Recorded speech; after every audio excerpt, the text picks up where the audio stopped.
Hi, I'm Phnam. Hi, I'm Mardis. And we're the hosts of Future, where two designers talk about the future of everything. We're in the business of turning science fiction into reality for a better future. And today, we're going to talk about who are we actually designing for?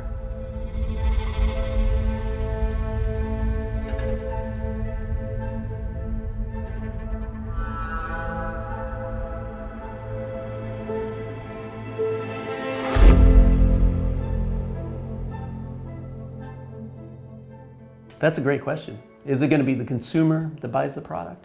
Is it going to be the brand that we design for? Yes to all the above and many other stakeholders.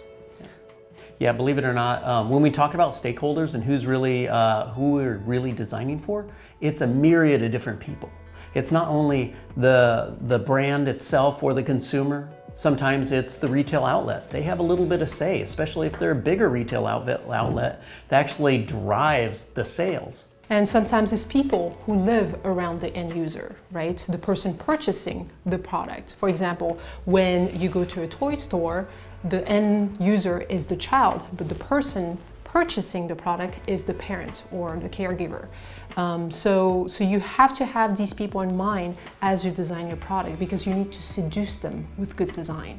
And I think it brings up even a bigger story of stakeholder is in medical devices. So for instance, medical devices, it's not just those that we've already mentioned, but then you have insurance companies, you have the physician, you have the regulatory bodies that all govern these bigger decisions of what a product should be at the very end. And that has implication on how the product is designed. You know, is it a simple one function product? Is it something that needs to be regulated in a very specific way? All of this can be controlled through the interactions, through the physicality of the product. And it's our responsibility as designers to be aware of it and to integrate all of these facts into the product. And one of the other things we always do is we're very collaborative. So we're talking to all these different stakeholders and we're sort of negotiating, if you will, what is the best approach. And another thing about design is that we also have the responsibility to make everything make sense, right? If we're talking to 20 stakeholders, they will have 20 different points of view, and making them make sense in one product that is not overcomplicated is very difficult. And the person in charge of making the sense is, the CEO of the company or the designer.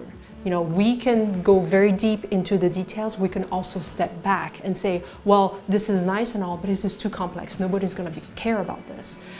So we need to simplify the process so the product is actually a product that people are willing to buy.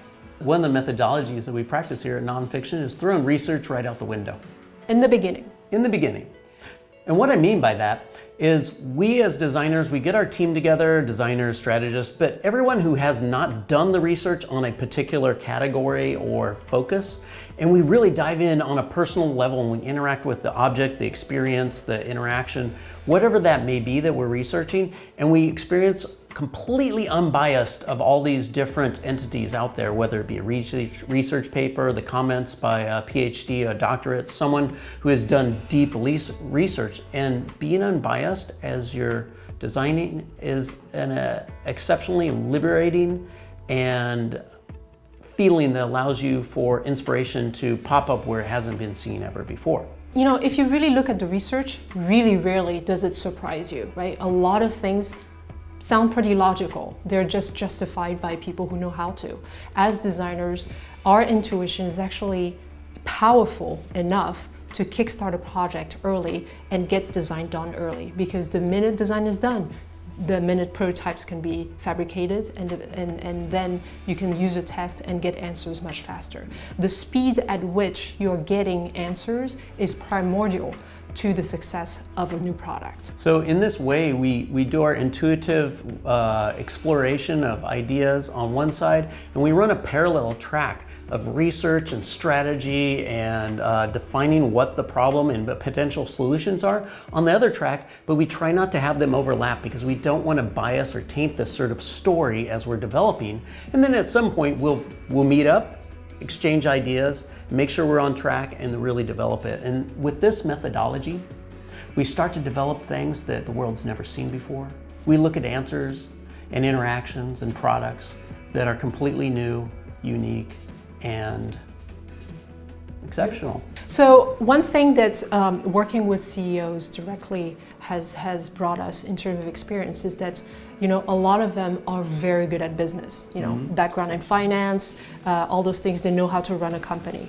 But a lot of them are not visionary. I'm sorry, it's just a fact. You know, a few of them are people who can look farther than, you know, the bottom line, can look you know, into the future of a certain technology or an industry.